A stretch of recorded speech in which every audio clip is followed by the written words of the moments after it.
No? Què? Val. Bon dia a tothom.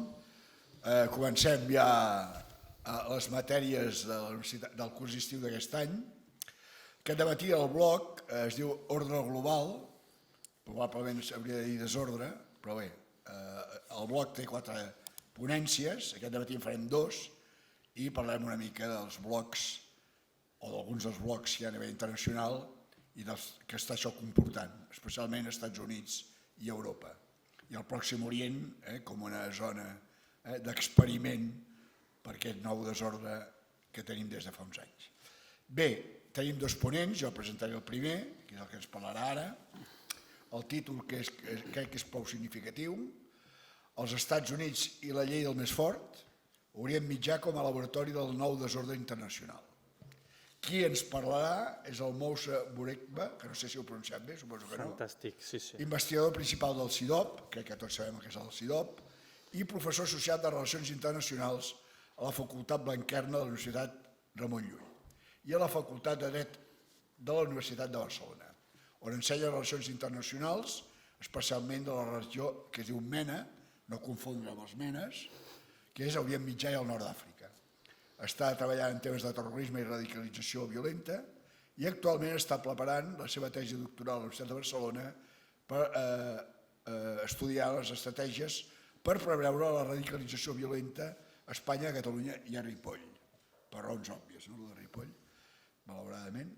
Bé, doncs ja he dit que té uns 50 minuts i endavant, tu. Molt bé. Vinga. Moltes gràcies. Bon dia a tothom.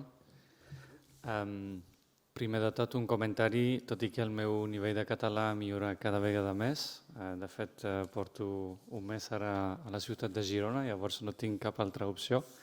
Encara em costa fer presentacions, però si faig una presentació bona avui i em tornen a convidar, la faré en català sí o sí. Això és el meu compromís i la càmera ho està gravant. Molt punto, eh? Sí.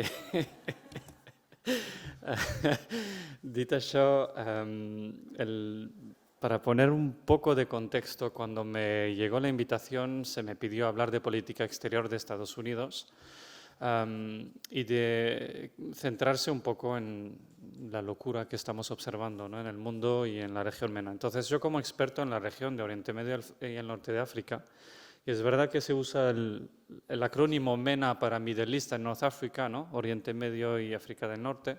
Sobre esto, un pequeño apunte, se habla cada vez más de SWANA, Southwestern Asia, Asia del suroeste, porque la propia concepción de Oriente Medio es profundamente colonial. Cuando hablamos de Oriente Próximo o Medio, el centro del mundo es Europa. Entonces, veréis que cada vez más se hablará de SWANA y no de MENA, aunque de momento lo vamos a dejar aquí. Entonces, respondiendo a la invitación, yo quería partir un poco de mi expertise en Oriente Medio, porque creo realmente, como lo indica este título, que esta jungla en la que Trump y otros están convirtiendo el mundo, creo que el laboratorio está en Oriente Medio. Y al mirar cómo Washington actúa en Oriente Medio, ayuda mucho a entender otras cosas. Entonces, para dar un poco de contexto también, basaré buena parte de mis reflexiones en esta publicación, que es la última que coedité con mi compañero Samuel Abrami, que justamente la premisa es la premisa de que la paz mediante la fuerza es la nueva doctrina que dictamina la política exterior estadounidense en Oriente Medio.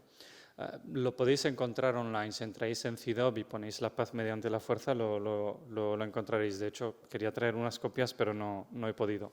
Entonces, me basaré en esto y lo que os propongo, o sea, para hacer este informe muy brevemente, y esto creo que el mundo ahora se da cuenta desde Venezuela, Groenlandia, Irán y otros escenarios de conflicto. Como analistas en Oriente Medio andamos perdidos desde hace 3 años por la velocidad de los cambios que están ocurriendo. 7 de octubre, respuesta israelí, genocidio, guerra en Líbano, bombardeos con Siria, los yemeníes que entran en la guerra, enfrentamiento directo entre Israel e Irán. Y entonces la idea de este report era juntar a voces expertas que son de la región o que trabajan en la región, y a cada uno hemos encargado un capítulo sobre un actor en concreto. Estados Unidos, países del Golfo, Arabia Saudí, Rusia, China, etc. Entonces, de ahí salió un poco esta reflexión general de que hay mucho desorden en la región, no sabemos a dónde va, pero lo que sí está claro es que el uso de la fuerza, el uso de la superioridad militar, parece ser el factor que busca, sí, moldear, vamos a decir, la región. Entonces, os voy a proponer un viaje. Primero, no me esperaba que en plena ola de calor, un viernes por la mañana, habría tanta gente. Estoy muy agradecido. Y entonces, a modo de agradecimiento, lo que haré hoy será explicaros un poco cómo hemos pasado de una región, y creo realmente que todo lo que os voy a contar de Oriente Medio se puede extrapolar a lo que está ocurriendo en el mundo, pero cómo hemos pasado en Oriente Medio de un paradigma donde se suponía que la paz iba a llegar gracias al comercio, a la diplomacia económica, a las interdependencias, a una doctrina de la paz mediante la fuerza. Entonces, ¿por qué quiero empezar con Oriente Medio? Porque, como dije antes, cuando me llamaron las organizadoras de este curso, me han dicho de hablar de política exterior estadounidense y de la ley del más fuerte a raíz de lo de Venezuela. Pero yo entiendo mucho mejor lo que ha pasado a partir de Venezuela, y lo que está ocurriendo en estos momentos con Irán no viene de lo de Venezuela. Lo de Venezuela ha dado más dopamina a Donald Trump para tirar adelante con Irán. Pero yo os voy a coger dos elementos que ayudan a ponerle un poco de sentido a lo que está ocurriendo. En mayo del 2025, es decir, hace un poco más de un año, Trump hizo una gira por los países del Golfo. Y durante esta gira hizo varias declaraciones bastante increíbles por parte de un líder, no sé si republicano, trumpiano, trumpista, no sé cómo decirlo, pero hizo dos declaraciones que me parecieron sumamente interesantes durante esta gira. Esta gira, evidentemente, estaba destinada a desarrollar relaciones económicas, a atraer muchísimas inversiones de los países del Golfo, tanto para Estados Unidos como para el bolsillo de Trump. Y esto es en el estilo trumpiano de gobernar, siempre acabamos confundiendo lo que es el bolsillo personal y el país. Trump dijo dos cosas durante esta gira. La primera, dijo la era o la época de los cambios de regímenes se ha acabado. Y ahí hacía una crítica clara a Bush con lo de Irak, pero también a Obama y a todas las guerras. Si os acordáis bien, antes de llegar en el poder para este segundo mandato, Trump se presentó como presidente de la paz. En gran parte porque quería el Nobel de la Paz, pero su retórica y lo que funcionó mucho en cuestiones internacionales es que él siempre consideró que Estados Unidos se involucraban demasiado en otros conflictos, perdían dinero, perdían vidas humanas, y que se trataba pues, de poner America first, ¿no? Estados Unidos primero. Entonces, la primera declaración era: se ha acabado la época de los cambios de régimen. La segunda es la cita que os puse aquí. Dice: ante nuestros ojos, una nueva generación de líderes está trascendiendo conflictos antiguos, cansados de divisiones pasadas y que están forjando un futuro donde, lo pongo en negrita, Oriente Medio es definido por el comercio y no el caos, donde se exporta tecnología y no el terrorismo, donde la gente de diferentes naciones, religiones y credos construye ciudades en lugar de bombardearse. Mayo del 2025. En este momento de mayo de 2025, Estados Unidos, bajo Trump entonces, están en la quinta y pasando a la sexta ronda de negociaciones con los iraníes, porque quieren resolver de una vez la cuestión nuclear, que estaba resuelta desde el 2015, porque hubo un acuerdo en el 2015 donde Irán se comprometió absolutamente todas las garantías que los europeos y Estados Unidos exigían para que desarrollara el nuclear solo con fines civiles. 2015, 2018, Trump se retiró de forma unilateral de este acuerdo. Y cuando Trump se retiró de forma unilateral, Irán volvió a enriquecer el uranio, ¿vale? Entonces, en este momento de esta declaración que yo os pongo, mayo del 2025, nos está hablando de un Oriente Medio definido por el comercio y no el caos. Menos de un mes más tarde, el 13 de junio, y aquí os he puesto unos tweets que no pude traducir porque los senegaleses dicen que traducir es traicionar y realmente traducirlo sería perdernos el estilo de Trump, ¿no? Pero he puesto una serie de tweets, de Truth, que es la red social propia de Trump, a partir del 13 de junio, que es cuando empezó la guerra de 12 días entre Israel e Irán. No sé si os acordáis, de esto era ya hace un año. Duró 12 días, fue provocada por Israel, pero hubo una participación estadounidense evidente. Y ahí es cuando Trump, como presidente, que siempre prometió no meterse en ningún conflicto, acabó participando de forma directa en una guerra contra Irán. Es la primera vez que esto ocurre con Estados Unidos bajo cualquier presidente estadounidense. Todos los presidentes estadounidenses se resistieron a presiones, incluso Bush en algún momento lo consideró, pero no lo hicieron. Y quería poner un poco a modo de introducción esta especie de contradicción entre un Trump que en el mes de mayo del 2025 nos habla de un Oriente Medio definido por el comercio y un mes más tarde está mandando bombas en Irán, supuestamente con el objetivo de destruir las instalaciones nucleares. Bueno, spoiler, ya lo sabéis, no lo han conseguido en junio del 2025 y por eso han vuelto a probarlo ahora. Entonces, ¿qué nos indica un poco todo esto? Pues nos indica el argumento de base que estructura un poco esta ponencia, la idea de que hemos pasado de una especie de visión utopista, de un Oriente Medio donde la paz se iba a conseguir a través del comercio, a una paz a través de la fuerza. Y para entenderlo bien, esta idea de un Oriente Medio definido por el comercio, no por el caos, no sé si os acordáis, en el 2020 era todavía bajo Donald Trump, su yerno, Jared Kushner, puso encima de la mesa una cosa llamada los Acuerdos de Abraham. Hay gente en la sala que está familiarizada con lo que llamamos los Acuerdos de Abraham.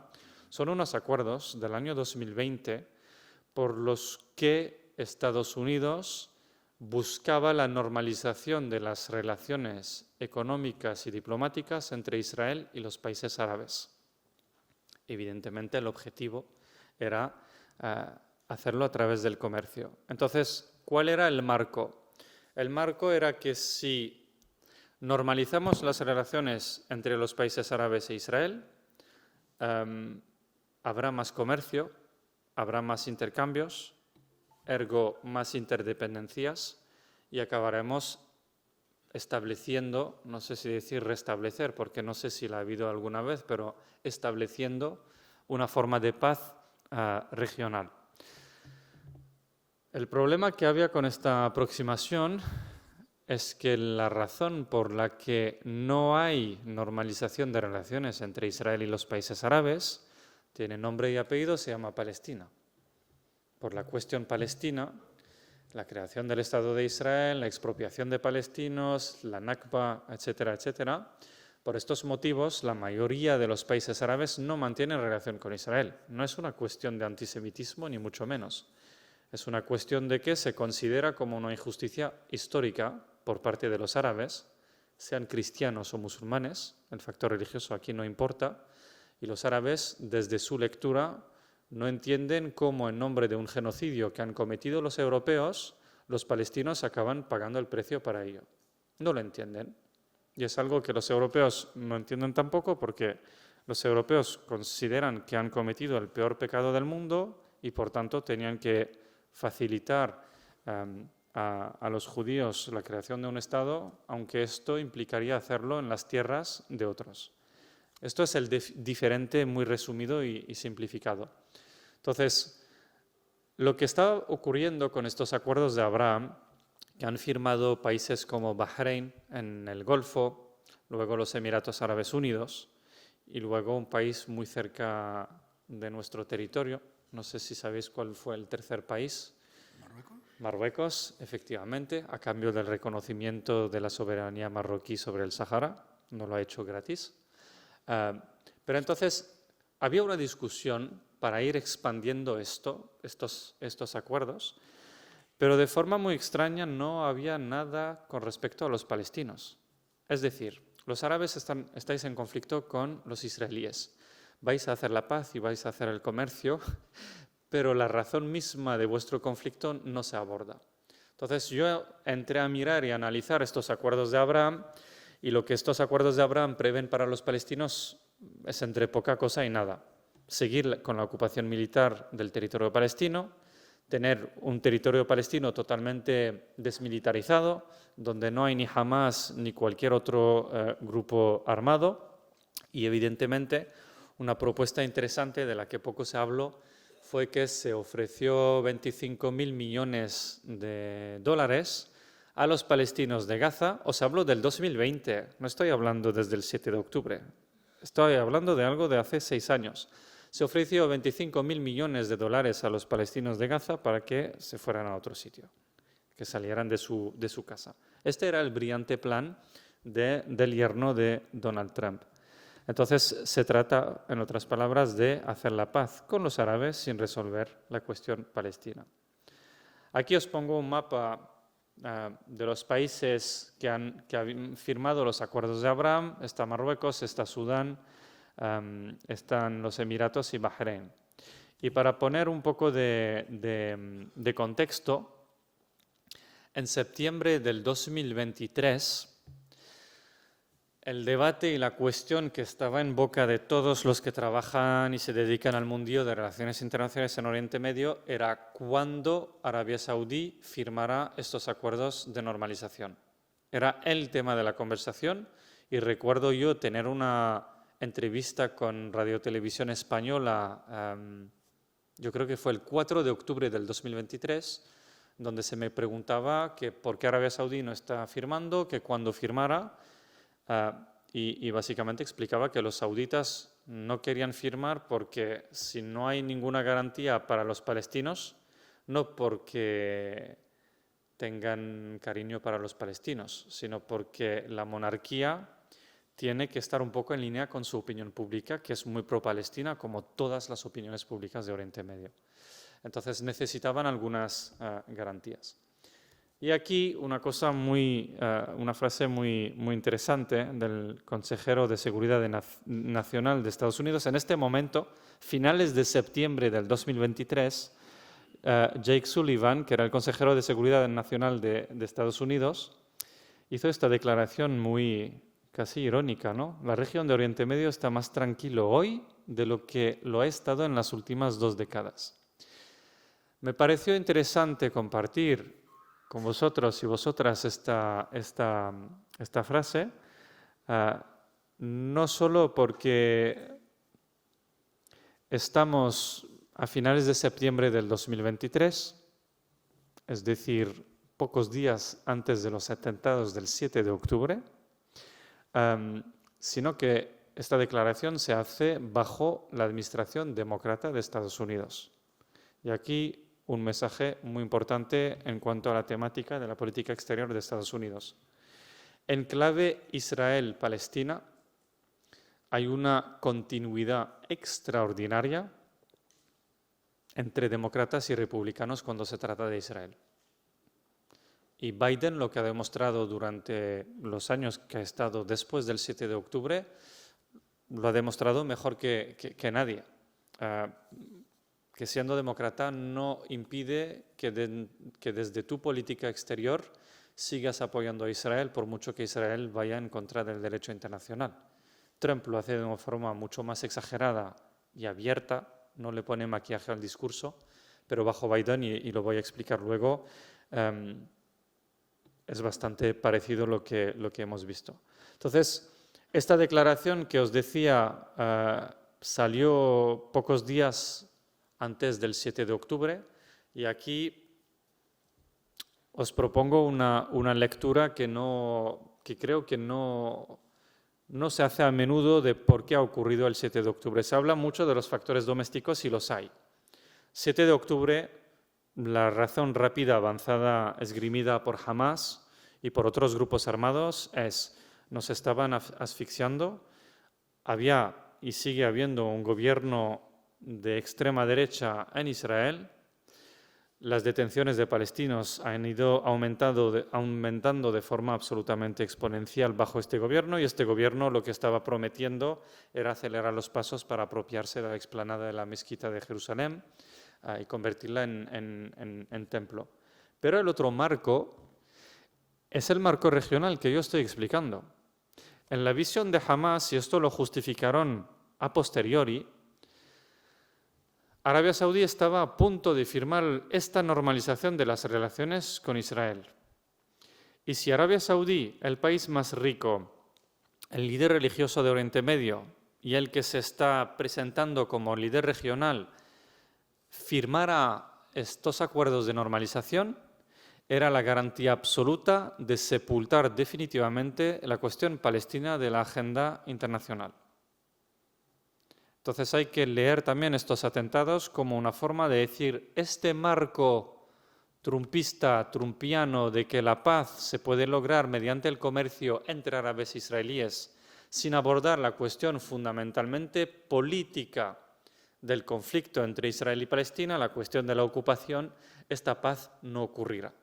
Y es ahí donde creo yo, 7 de octubre, cuando Trump, pero también esta administración demócrata que quiso hacer suya la idea de Trump y los acuerdos de normalización, es cuando se dieron cuenta de que esta utopía de paz mediante el comercio no funciona simplemente porque estás tratando de hacer una paz sin resolver la disputa que está creando y perpetuando el conflicto.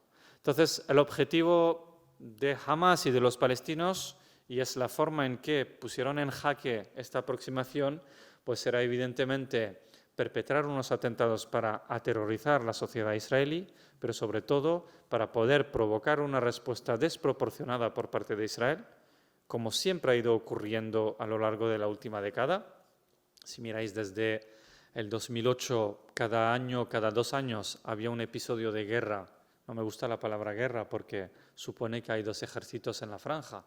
Hay un grupo armado y hay el ejército más potente de Oriente Medio enfrente, pero cada 2 años había una guerra con nombres exóticos: la operación Plomo Fundido, la operación, bueno, se me han olvidado los nombres en castellano. Bueno, esto al final, como decía yo, era una forma de demostrar que el paradigma de la paz mediante el comercio no iba a poder funcionar. No puede haber una paz regional en Oriente Medio si no se aborda la cuestión palestina. Y creo que ahora, 2026 no sé, pero 2025 lo teníamos todos claro. Hasta que Trump dijera: aquí hay paz en Gaza, y la gente cambiará por completo su foco de atención. Entonces, muy rápidamente, los objetivos israelíes, y vais a entender por qué estoy insistiendo tanto en este 7 de octubre, porque para mí realmente es el punto de inflexión en que Trump, y de forma general, no Trump porque no está en el poder en este momento, es la administración demócrata, pero es el momento en que Washington dice: este increíble proyecto de normalización con los árabes y de paz mediante el comercio no funciona.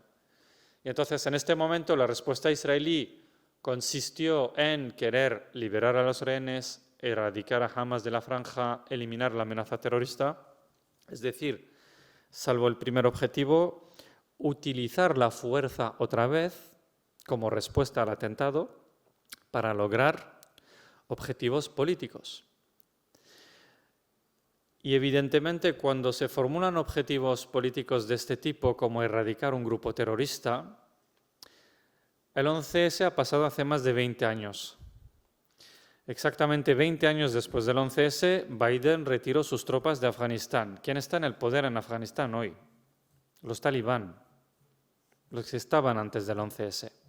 No ha habido ninguna guerra contra el terrorismo en el siglo XXI que haya logrado el objetivo de eliminar la amenaza terrorista, por muchos motivos. Los franceses no lo han conseguido en el Sahel. Se han ido a Mali, han montado una operación, luego otra, no lo han conseguido.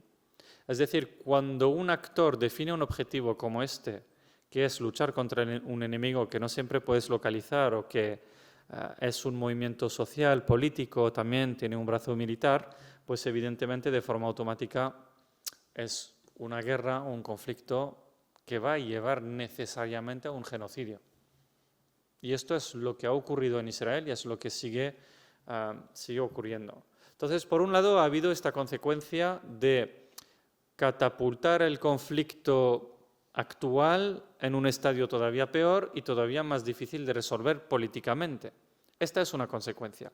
Pero la segunda, yo aquí llamo vuestra atención, la segunda fue la regionalización del conflicto. O sea, no solo la paz con los árabes no ha funcionado, sino que a raíz del 7 de octubre se reactivaron conflictos regionales liderados por el llamado eje de la resistencia.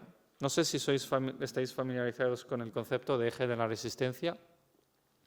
El eje de la resistencia es una red de actores estatales y no estatales liderada por Irán, en el que tenemos muchos grupos que comparten una oposición al imperialismo estadounidense y una oposición a Israel.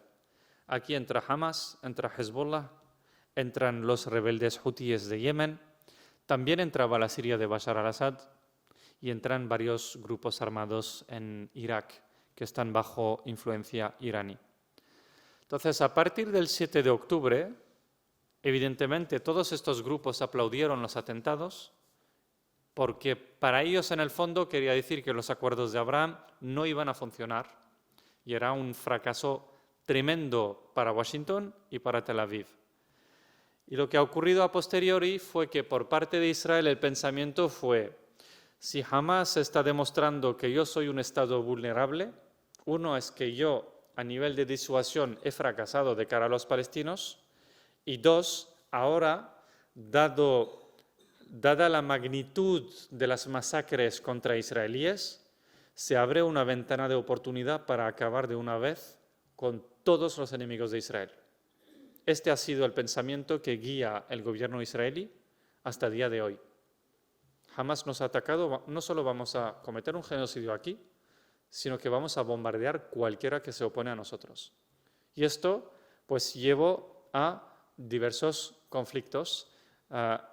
Con Hezbollah hubo una guerra, septiembre del 2024, era de hace 2 años, no hablo ni de la guerra actual. Con los rebeldes hutíes ha habido muchos bombardeos entre Yemen y los israelíes, bombardeos en Siria, y la cuestión más importante con la que voy a volver a vincular la política exterior estadounidense, la cuestión de Irán. He puesto 3 fechas, 3 meses: abril del 2024, junio del 25, febrero del 26. Junio del 25 ya lo he mencionado antes, pero abril del 2024 fue la primera fecha en que hubo intercambios de misiles entre Israel e Irán. Y a mí me fascina como analista lo poco que se ha hablado de esto. Nunca antes de abril del 24 los iraníes y los israelíes se han enfrentado de forma directa. Nunca. Los iraníes siempre lo hacían a través de Hezbollah y de Hamas. Siempre. Y los israelíes llevaban a cabo operaciones encubiertas. Mataban a científicos del programa nuclear, alguna vez han bombardeado alguna instalación nuclear, pero nunca lo dijeron públicamente. Decían que la confusión y la ambigüedad es la fuerza de la inteligencia israelí.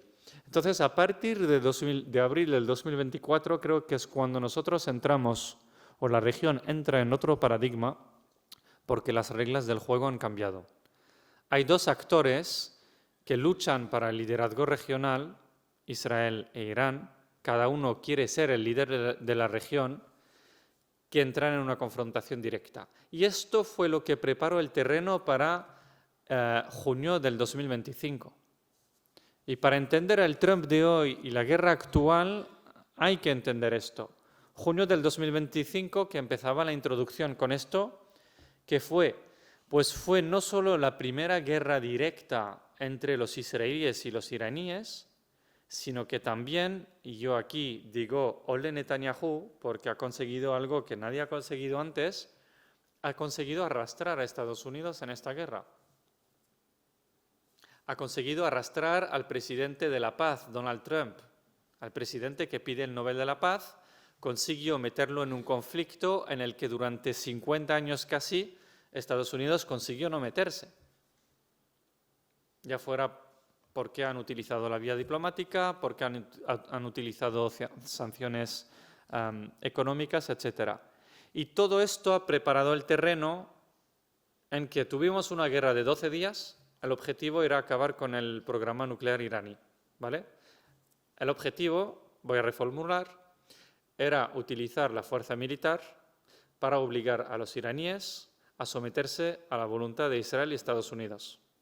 Voy a reformular. El objetivo era utilizar la fuerza militar para poner a Irán en una situación en la que ya estaba bajo un acuerdo diplomático del 2015, pero del que Trump salió en el 2018, como indicaba antes.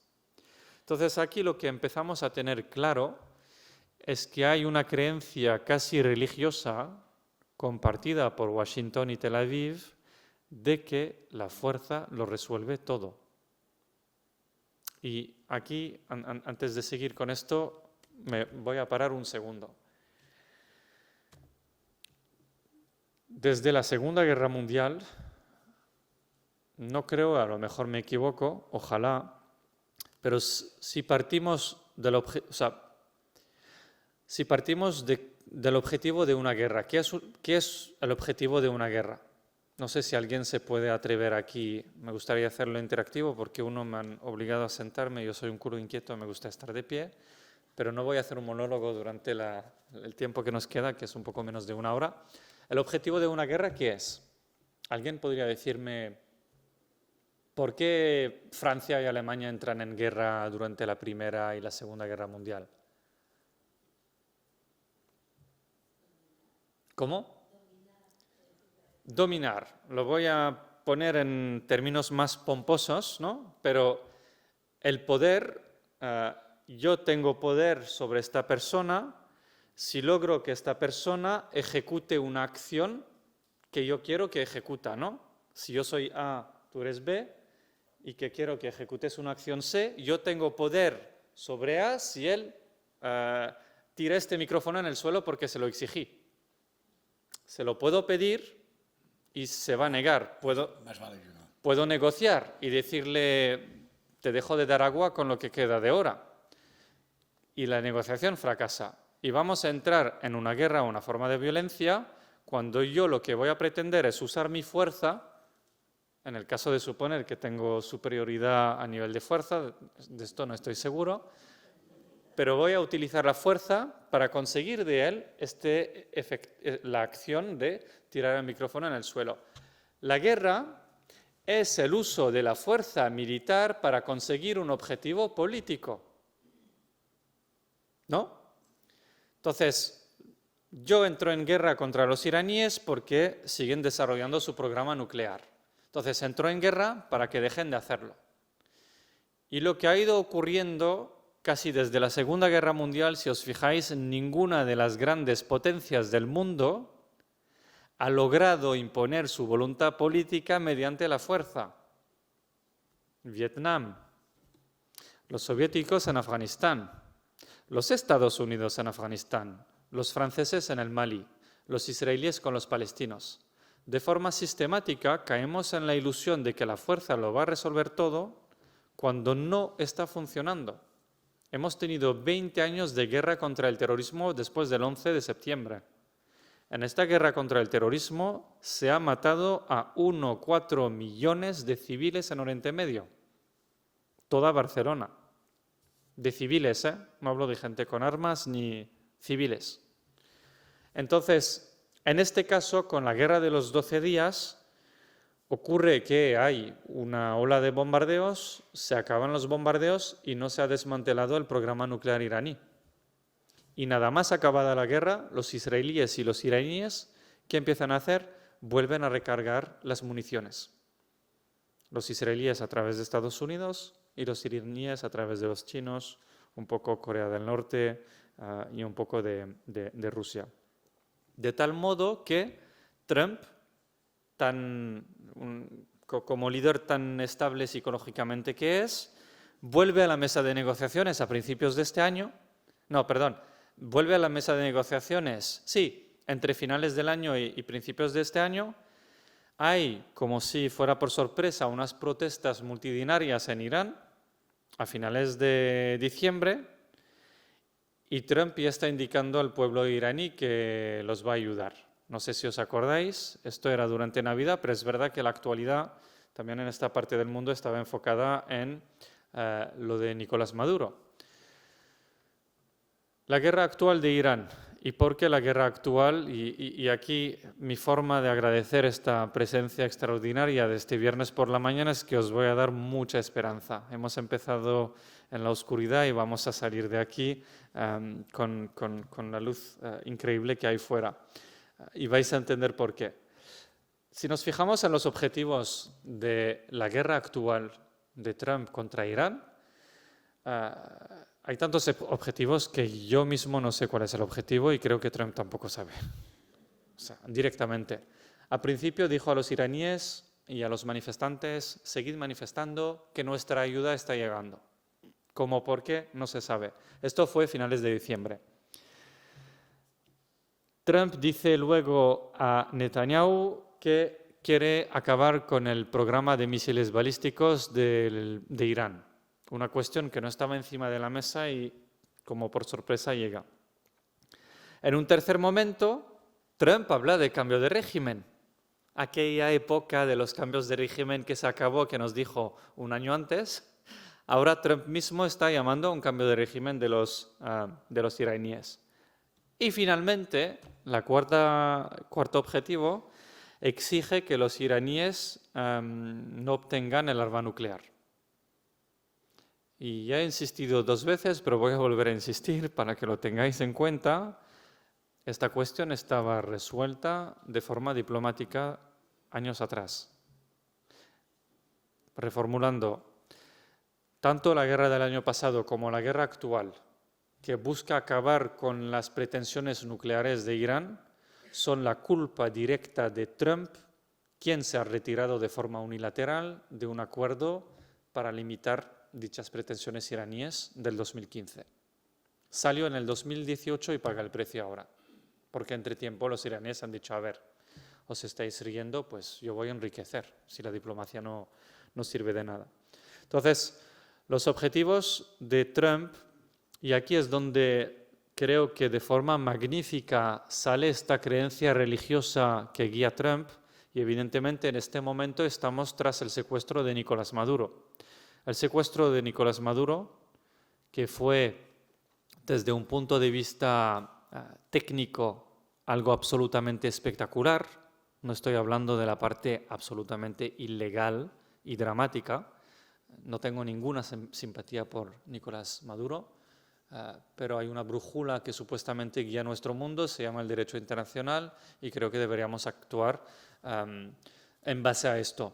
Pero creo que Trump tuvo un subidón de adrenalina y de dopamina y de serotonina y de testosterona, evidentemente, tan fuerte después de lo que ha ocurrido en enero y ha demostrado al mundo la precisión tecnológica militar de Estados Unidos que dijo por qué no a Irán. Esto era una teoría, pero como lo expliqué en una publicación reciente que saqué en el mes, creo, cuando empezó la guerra, pocas semanas después, cuando nos centramos en el porqué de esta guerra con Irán, es imposible entenderla si no entendemos que fue una operación de propaganda israelí y que Netanyahu en persona logró convencer a Trump de que después del éxito con Maduro se podía utilizar la fuerza con los iraníes para provocar un cambio de régimen y tener un régimen amigo, un régimen aliado,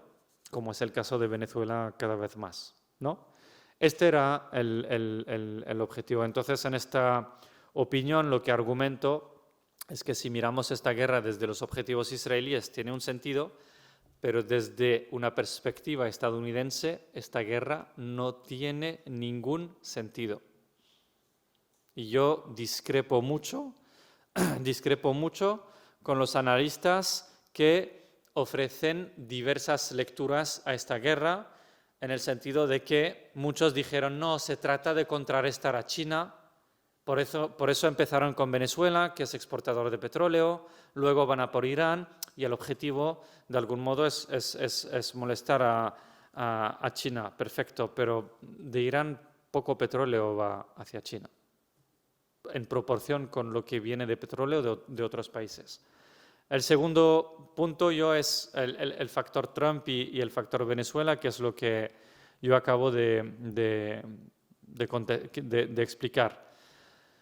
Está el factor israelí, evidentemente, como hegemón en la región, es decir, que más allá de la personalidad de Trump, si os fijáis en la arquitectura de seguridad de Estados Unidos en Oriente Medio, que de hecho aquí es extrapolable al mundo, tenéis la alianza más fuerte de Estados Unidos en Oriente Medio, la tiene con Israel, la única potencia nuclear, es decir, el actor militarmente más potente de toda la región. La segunda categoría de actores con los que más relación tienen son los países exportadores de petróleo, porque Estados Unidos ha sido importador de petróleo hasta hace muy pocos años.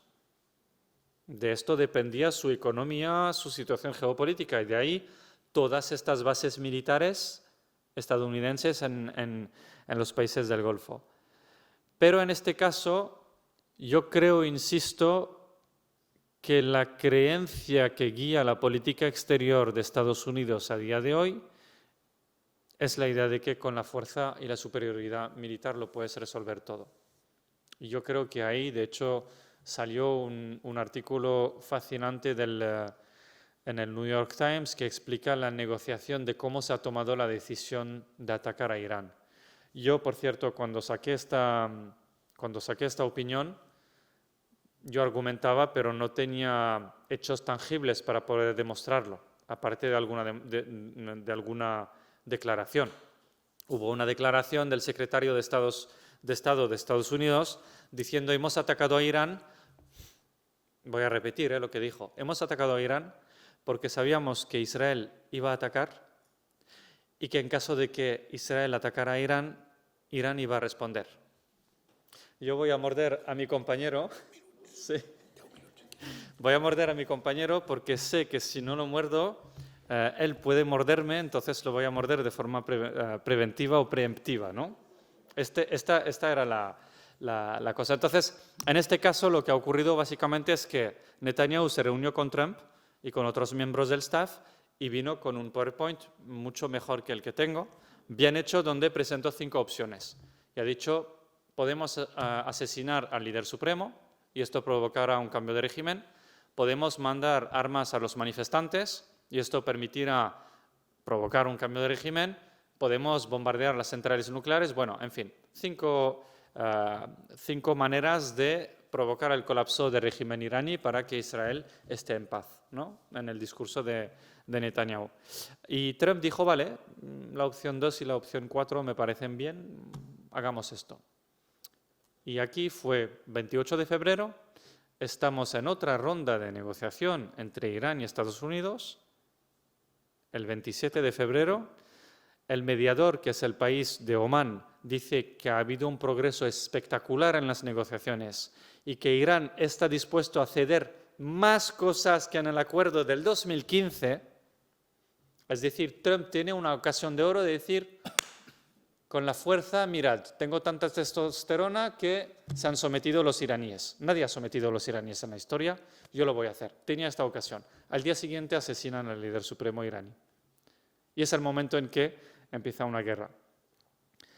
Hablaba de la creencia religiosa y os puse esta foto tremenda, porque cuando hablamos de Irán nos encanta hablar de los ayatolá, la República Islámica y de cuánto la religión guía la política iraní. Yo creo que la religión en Irán es un barniz que se utiliza para mantener la dictadura iraní, pero no subestimemos el papel de la religión en Estados Unidos en el decision making.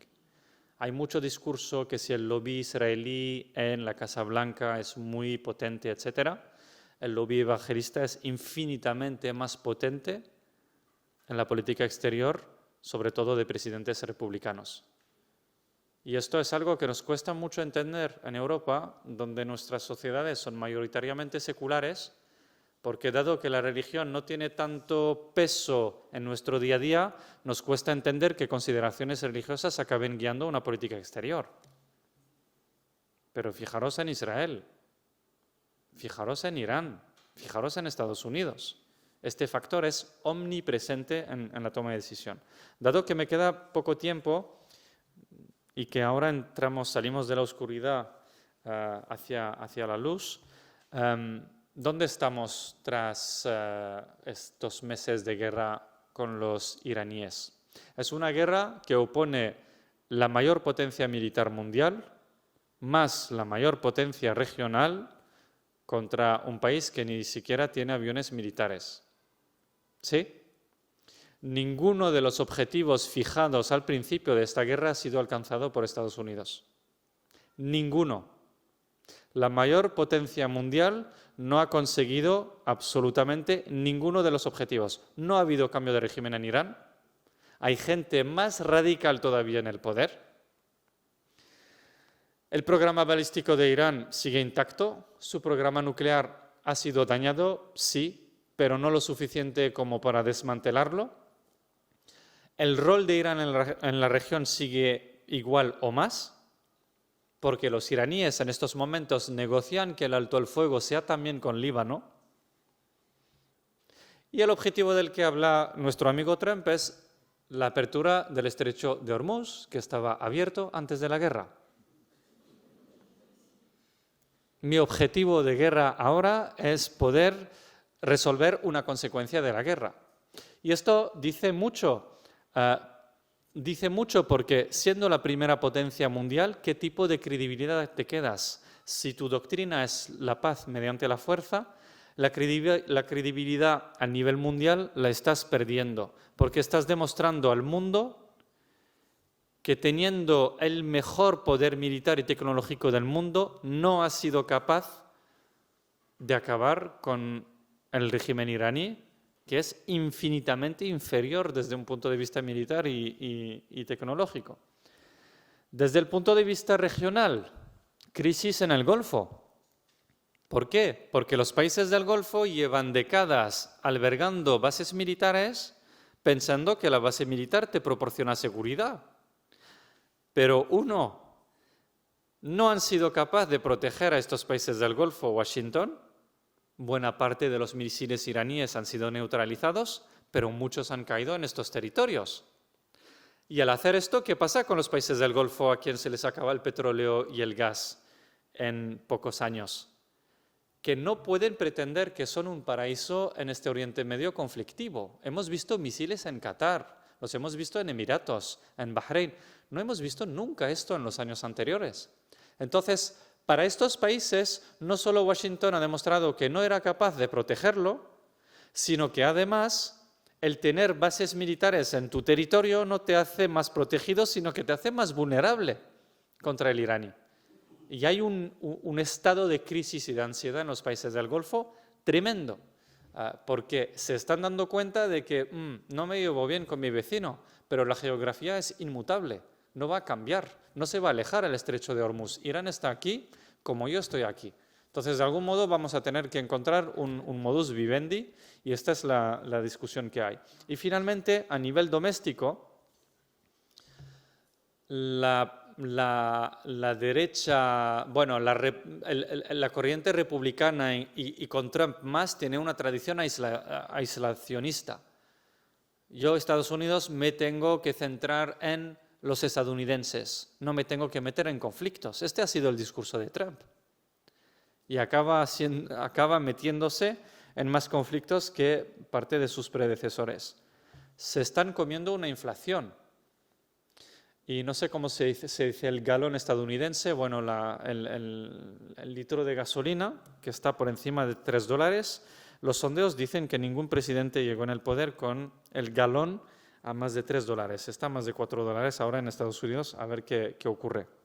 Y finalmente, pues la relación Israel-Washington, que vemos cada vez más dañada. Para dejar un poco de espacio, voy a concluir aquí muy rápidamente. Hemos pasado de la paz mediante el comercio a la paz mediante la fuerza en Oriente Medio, y yo creo que esto es extrapolable a lo que está ocurriendo en el mundo bajo la visión de Trump de las relaciones internacionales, que son transaccionales. Piensa como un jefe de empresa, o pensaba así, ahora piensa como un jefe de empresa que tiene mucho músculo y entonces que puede imponer su voluntad. Intentó crear un entorno en el que Israel saliera como el actor hegemónico, pero de nuevo, para tú poder ejercer tu fuerza o para ser el hegemón en una región, no solo necesitas músculo, pero necesitas legitimidad. Para que podamos hablar aquí, escucharnos, tiene que haber una legitimidad a hablar. Esto no está ocurriendo. Y la guerra en Irán cuestiona profundamente la premisa de la fuerza. ¿Por qué? Porque demuestra que el poder estadounidense tiene límites. Y aquí os voy a dejar con una referencia de uno quien fue mi maestro espiritual y profesor, se llama Bertrand Badi, es profesor en Sciences Po en París. Y él sacó un libro, creo que 2004-2005, que se llama La potencia de los impotentes, y en el que explica, hablando de Hamas, hablando de Hezbollah, de esto hace 20 años, que el actor potente como Estados Unidos, si yo soy el más potente, tengo que demostrar para ganar una guerra que yo te estoy imponiendo mi voluntad. ¿Sí? Irán, para ganar, solo ha tenido que resistir, y ha resistido hasta la fecha. Esto es la lógica de la guerra asimétrica. Entonces, si tú como poder mundial no has sido capaz en un país como Irán de imponer tu voluntad, ¿qué credibilidad tienes mañana para hacerlo frente a Rusia o a China? Y sobre todo, ¿qué credibilidad los que han callado ante estas violaciones del derecho internacional, que no han sido pocos en Europa, qué credibilidad tendrán mañana o hoy para hablar de Ucrania o hablar de Taiwán cuando China decida pasar al acto? Así que aquí lo dejo y muchas gracias por vuestra atención.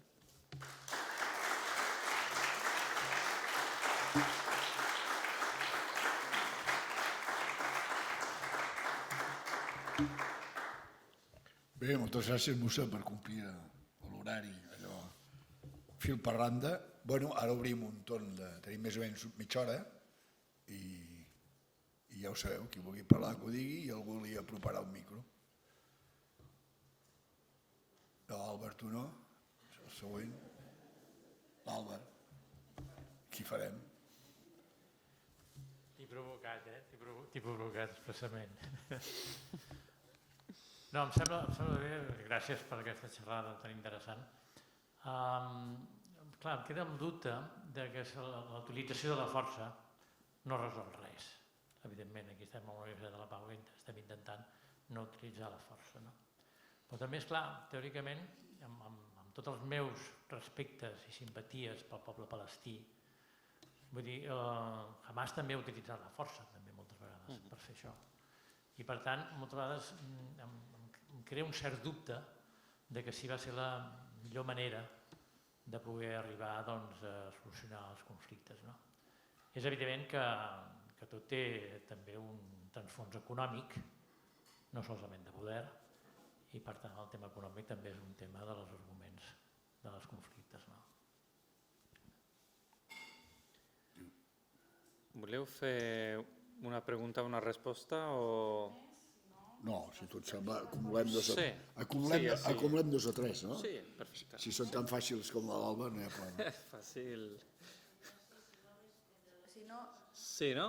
Vale. Ah, pues vale. No, pregunta interesantísima.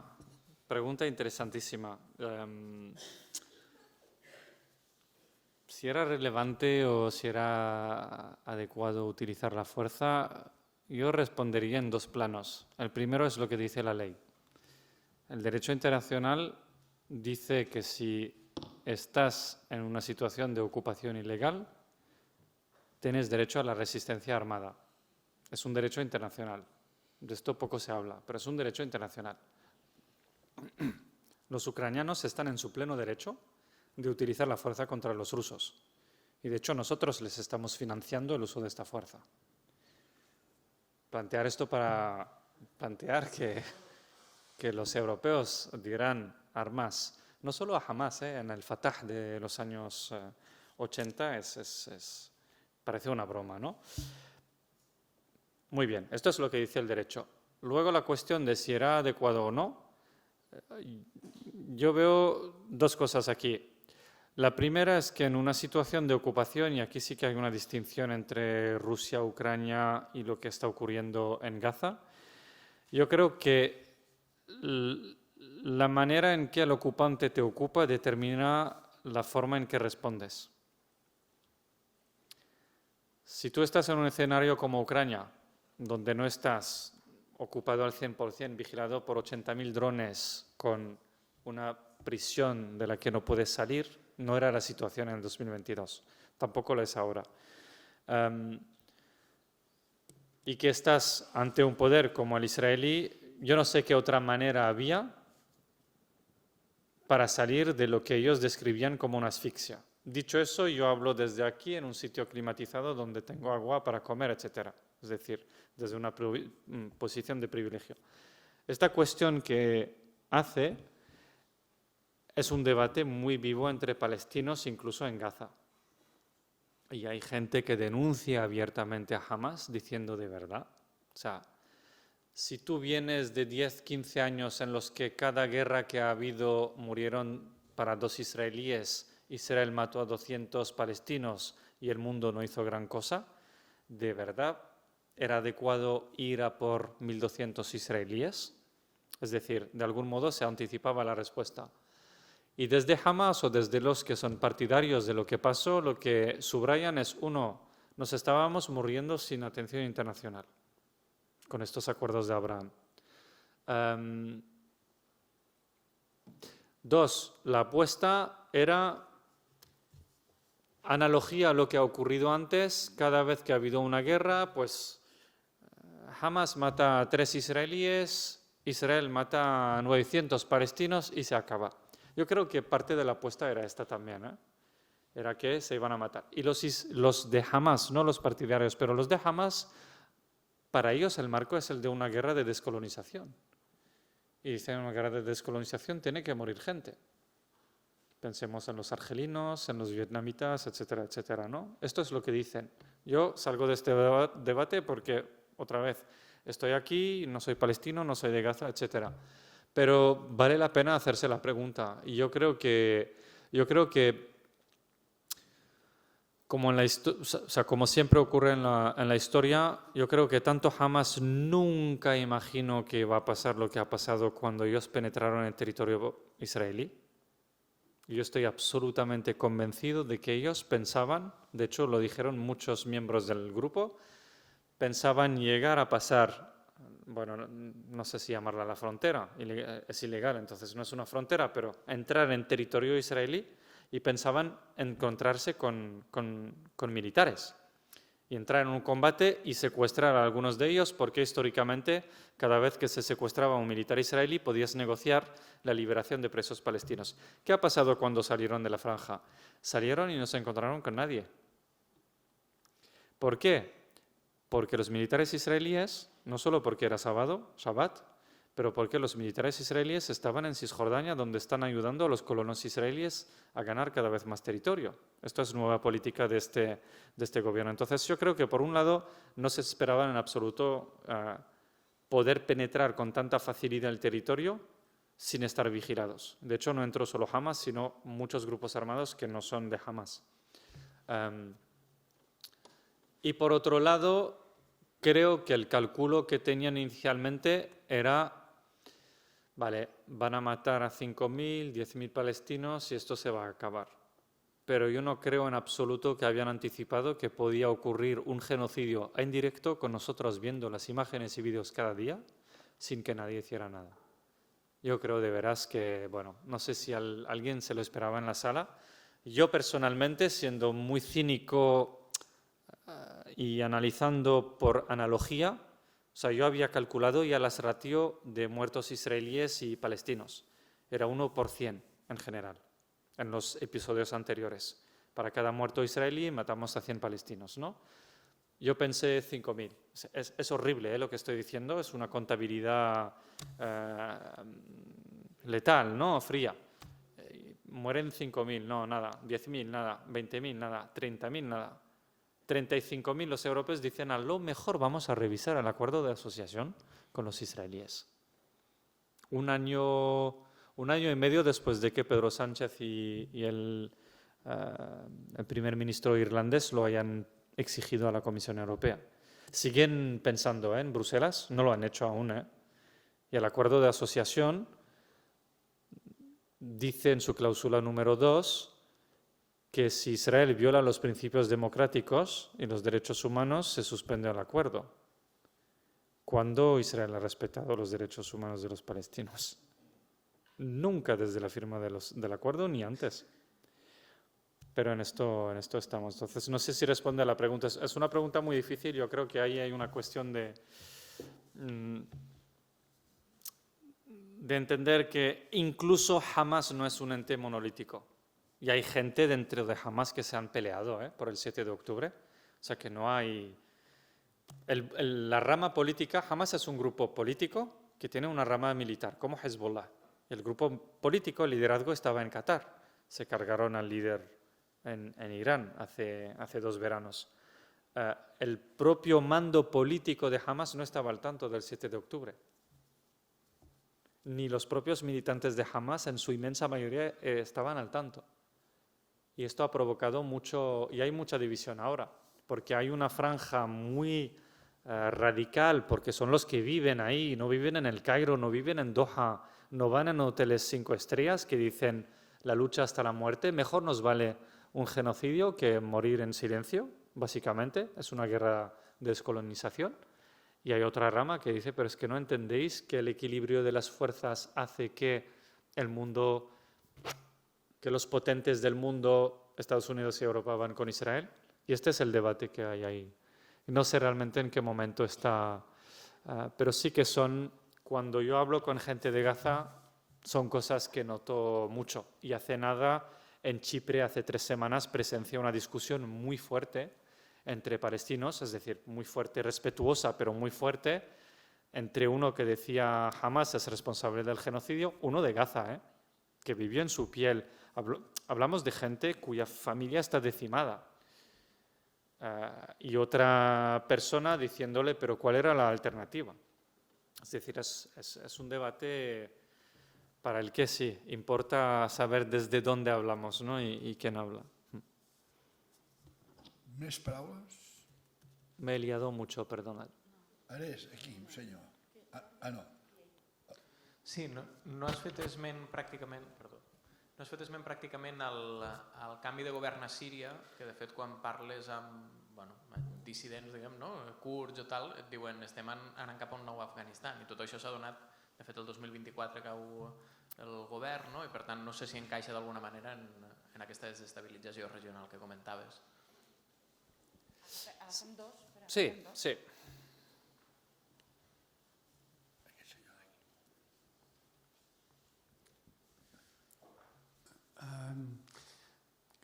No sé què opines sobre la hipòtesi de que els serveis secrets d'Israel no tinguessin ni idea de les accions que va emprendre Hamas. Què opines? Això és una trampa perquè hi ha una càmera ahí i probablement un dron. Llavors no respondré, gràcies. Següent pregunta. No. La respuesta rápida. Me decía una investigadora europea que trabajó y que estuvo varias veces en Gaza, que los israelíes, cuando la interrogaban, le podían decir exactamente qué había en el plato de lo que había comido 2 días antes al mediodía en algún restaurante de Gaza. Entonces, y lo hemos visto a lo largo de... O sea, no sé si habéis leído un poco los detalles de cómo se han cargado al líder supremo iraní, se han cargado al líder de Hamas, como decía yo, hace 2 veranos, en Teherán, de hecho. Cada vez que hay un nuevo líder se lo cargan. Entonces, si tienes la información para hacer esto, pero no has tenido la información para saber que 1.500 personas armadas hasta los dientes iban a atravesar la frontera, yo no lo sé. Lo que sí está claro, y esto salió solo en Al Jazeera, no se habló mucho, pero hubo una funcionaria, de una chica que trabaja en el Mossad, que advirtió de movimientos muy raros, porque además, como decís, la cerise sur le gâteau, la guinda en el pastel, ¿no? Que hicieron ejercicios en simulaciones casi de talla real, tamaño real, en Gaza. En Gaza, donde hay miles y miles de drones constantemente en el aire, mucho antes del 7 de octubre. Entonces, claro, se dice mucho, ¿no?, que Netanyahu es responsable de tantas guerras y sigue con Irán y sigue con Líbano, porque el día que deja de haber guerra, él deja el poder, y si deja el poder se enfrentará a juicios por asuntos de corrupción. Sí, pero más allá de los asuntos de corrupción, lo que se les cuestiona es su responsabilidad en el 7 de octubre. Y quien dijo alguna cosa era el jefe de Mossad. Ya no está, lo despidieron y metieron a su amigo cercano. El director de Mossad ahora es un cercano a Netanyahu.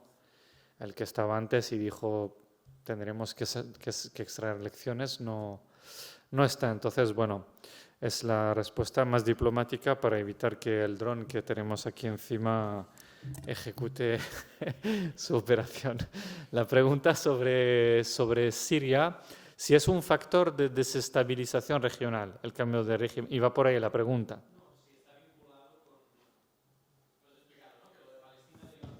Sí.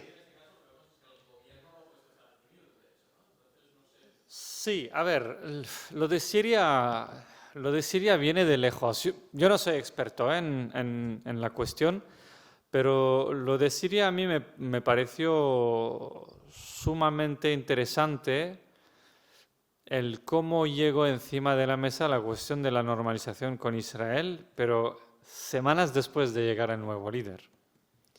Siria es el país que históricamente con Irán ha sido el oponente más contundente a Israel. Y por eso yo, otra vez, simpatía con el régimen de Bashar al-Assad no tengo realmente. Por cualquier régimen que mate a sus ciudadanos no tengo ninguna. Pero en este caso es interesante como la llegada de al-Shara, ex líder de Al-Qaeda, ahora presidente de Siria. Sí, levantaron sanciones económicas, pero yo creo que hay mucha realpolitik y mucho cinismo de decir... O sea, los americanos, quizás no lo he dejado muy claro, pero toda esta idea de normalizar Israel y los países árabes ha sido como una herencia de Washington, independientemente de Trump y Biden. La inició Trump, pero Biden, que no tenía ningún tipo de éxito en Oriente Medio y que encima se comió el 7 de octubre, quiso también algún logro para decir, estamos normalizando la situación. Es decir, si nos fijamos en Estados Unidos, ¿qué logro estratégico Estados Unidos tiene desde el 11S? No tiene ninguno. No ha logrado estabilizar nada. Invasión de Afganistán, se van 20 años después con los talibán. Invasión de Irak, nos nace una Al-Qaeda peor, luego Estado Islámico, que viene a hacer atentados hasta aquí en la Rambla de Barcelona.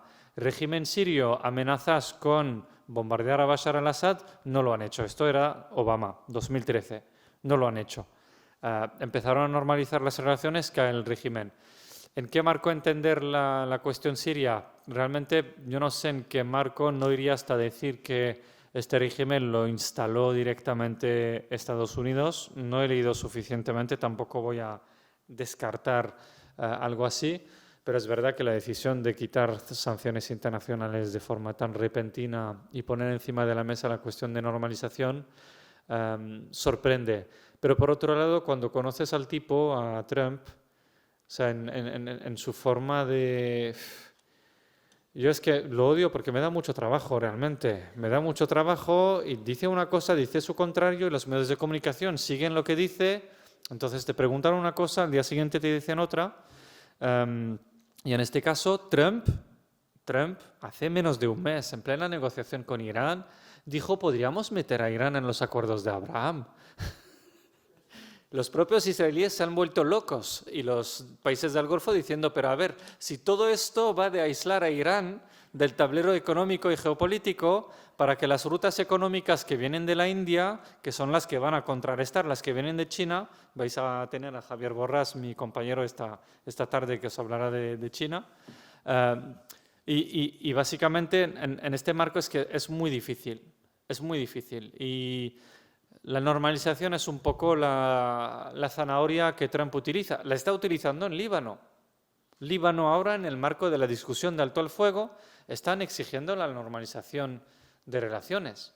Y todo lo que estamos creando es algo súper ficticio, porque, y esto, acabo respondiendo esto con una anécdota. Yo fui a Egipto por primera vez en mi vida en 2012. Era estudiante y quería ir. Y Egipto es el primer país en normalizar relaciones con Israel. En el 78 creo que fue. Claro, yo cuando fui ahí dije, no voy a hablar de este tema porque tal y cual, y el país estará, no sé, a favor porque tienen relaciones. Me encontré la población más anti-israelí de todo Oriente Medio.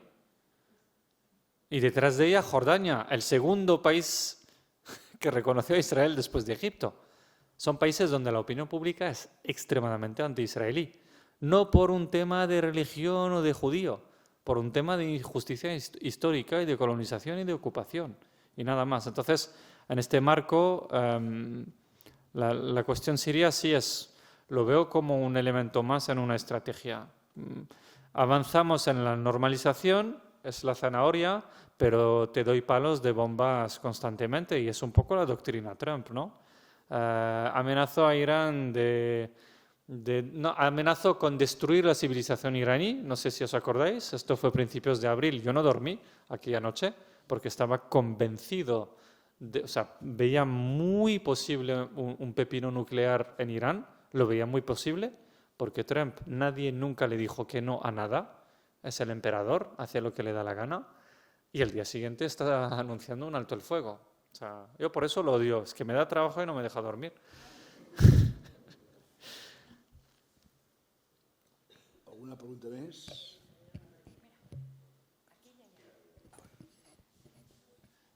Trump per als analistes és un xollo. Sí. Afortunadament mos has donat molta esperança en la teva intervenció, però clar, ahir Cristina Gallard es parlava d'un canvi d'era, de que diguem-ne que la força és allò que s'imposa, que el dret internacional ja està en decadència total. Aleshores, com quedem? Mira, hi ha una altra pregunta i Sí. amb aquestes dues acabarem.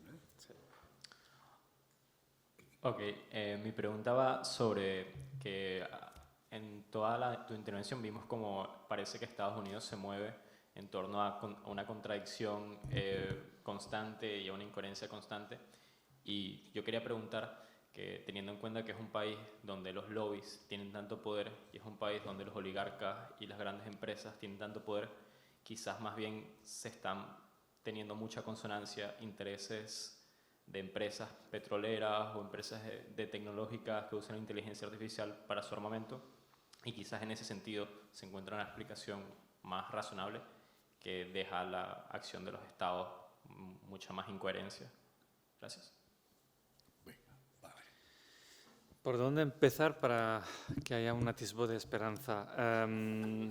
Comparto plenamente tu perspectiva, es decir, es un país y es verdad que cuando visitas el país, cuando hablas con actores de asuntos exteriores del Ministerio de Defensa, ahí te das cuenta de que el policy making, el proceso de toma de decisión es mucho más complicado de lo que parece. Pero creo que con Trump, y esto es una gran diferencia con Biden, el CDOB Report que os indiqué antes, no lo digo por publicidad, a ver si llego a la slide, pero en el CDOB Report, que está aquí, hay un capítulo sobre Estados Unidos por parte de una investigadora brillante que se llama Intisar Fakir, que vive ahí y es norteamericana. Y dice una cosa muy interesante. Dice que Trump, ahora el proceso de toma de decisión política, a nivel de política exterior, incluso doméstica, son 4 gatos.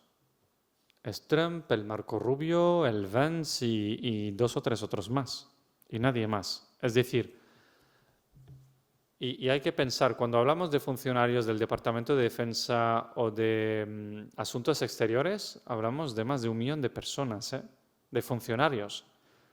Claro, tienes un staff con gente que tiene 40 años de experiencia, 50 años de experiencia, es decir, gente que tiene criterio. Toda esta gente está eclipsada del proceso de toma de decisión. Y tenemos a gente muy religiosa, que cree que son elegidos por Dios y que están cumpliendo con una misión divina, y entonces actúan con la absoluta convicción de que lo que hacen es por el bien, no solo personal, egoísta, sino por el bien también de su país y como modo de adoración de Dios. Pero en este proceso intervienen lobbies. Hay intereses económicos, hay la cuestión del lobby israelí, etcétera, etcétera. Esto dificulta nuestro análisis, pero yo mi visión de fondo, y la voy a enlazar con lo que decía antes, mi visión de fondo es que Estados Unidos era el gorila en el aula, ¿no? En el país, en el mundo, el actor más potente desde todos los puntos de vista, y hay otro que se llama China, y que de forma progresiva pero inevitable acabará robándole el rol de líder. Y a mí la sensación que me da el país, Estados Unidos, es que es como, es muy mala la imagen, lo siento mucho, pero es como cuando deciden sacrificar a un animal y que la bestia se vacía de su sangre y se agita en todos lados. Me da realmente la sensación, al ver la política exterior estadounidense, que de esto se trata. Me agito en todos los lados porque si puedo de algún modo retrasar este momento en que yo dejaré de ser el primero, pues mejor. ¿Cómo lo hacen? A través de la fuerza, pero es que el uso de la fuerza, y estoy de acuerdo con lo que os comentó Cristina, de que sí, nos movemos en un mundo en que la izquierda, incluso en un país como este, está hablando de rearmar Europa. Yo no sé, bueno, abro y cierro la paréntesis, pero todos estamos de acuerdo con que hay que rearmar Europa. Bueno, todos. Yo no estoy en el todos. Pero, y el argumento es sí, nosotros los europeos vamos de vegetarianos en un mundo de carnívoros y nos damos cuenta de que son todos carnívoros y tenemos que volver a comer carne, ¿no? Es un poco el argumento. Muy bien. Pero el uso de la fuerza es cuando tú eres demasiado débil como para imponer tu voluntad por otros medios. Por el soft power, por la economía, por el poder tecnológico. Entonces, ¿hacia qué mundo vamos? Yo no sé bien. Pero si el uso de la fuerza es lo que va a garantizar que tú domines en el mundo, es que no lo creo. El mejor ejemplo para mí, 1948 hasta 2026, Israel. Es el país más potente de Oriente Medio, no ha tenido ni una hora de paz en su historia. No ha vivido una sola hora de paz. Está siempre bajo la amenaza. La fuerza la tienes, pero es que necesitas legitimidad y aceptación por los demás. Y si no tienes esos componentes, puedes tener la fuerza, pero una fuerza sin pensamiento estratégico no funciona. Yo realmente, soy optimista en el sentido de que, Bueno, optimista, no sé si optimista, pero en el sentido de que si pensamos en la historia larga, yo creo que estamos entrando en un cambio de ciclo, en el que la parte y los actores que han dominado el mundo van a dejar de hacerlo y todo el asunto es qué van a hacer para retrasar este momento. Es decir, tú lo aceptas y vas a trabajar con los que van a dominar este mundo o la lías, como otros están haciendo. Y yo aquí, no quiero ser muy polémico, pero si miramos la situación desde el 2022, los europeos estamos en contra de Rusia por motivos más que legítimos y casi indiscutibles, pero estamos muy alineados con Estados Unidos en esta guerra de Ucrania. Por tanto, contacto, discusión con los rusos, es decir, no hay ningún canal abierto.